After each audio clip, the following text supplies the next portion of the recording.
من أفضل الحاجات اللي هتساعدك وأنت بتكون عادة جديدة حسنة أو بتتخلص من عادة قديمة سيئة هي إنك تكدس عاداتك. بمعنى إنك لو هتمارس عادة قديمة عندك هتربط ممارستك للعادة دي بالسلوك أو العادة الجديدة اللي عايز تكونها أو تمارسها. زي إنك لو عايز تروح مثلا للجيم، فأول ما ترجع من شغلك الطبيعي إنك هتغير ملابس الشغل، وهنا أنت هتربط العادة دي وهي عادة رجوعك من الشغل وخلعك لملابس الشغل بالعادة اللي عايز تكونها، واللي هي عادة إنك تروح الجيم. وبالتالي مباشرة بعد ما تخلع ملابس الشغل هتلبس ملابس الرياضة، لأن الفعل ده هيشجعك إنك ما تكسلش وتروح الجيم.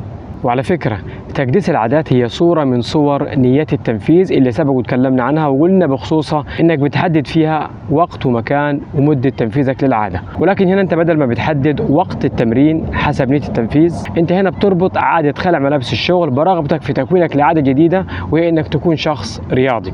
فانت هنا ربطت عادة عندك واللي هي عادة رجوعك من الشغل وخلع ملابس الشغل بعادة جديدة وهي رغبتك في تكوينك لعادة الشخص الرياضي. وبعد ما تتقن اسلوب تكديس العادات هتقدر تربط اكتر من عاده ببعض، وكل عاده هتعتبر بمثابه اشاره للعاده اللي بعدها، وهتقدر تكون سلسله من العادات الروتينيه في حياتك من غير ما تحتاج وقت للتفكير فيها.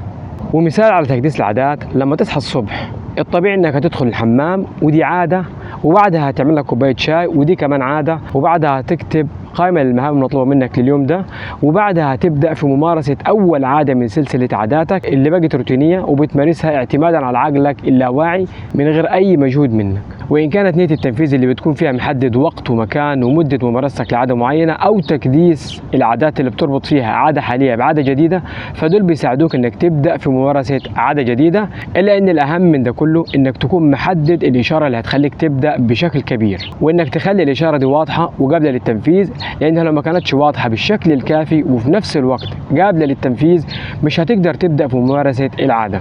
والخلاصة نية التنفيذ بتخليك تحدد وقت ومكان ممارسة العادة، وتكديس العادات بيخليك تربط ممارسة عادة قديمة بعادة جديدة.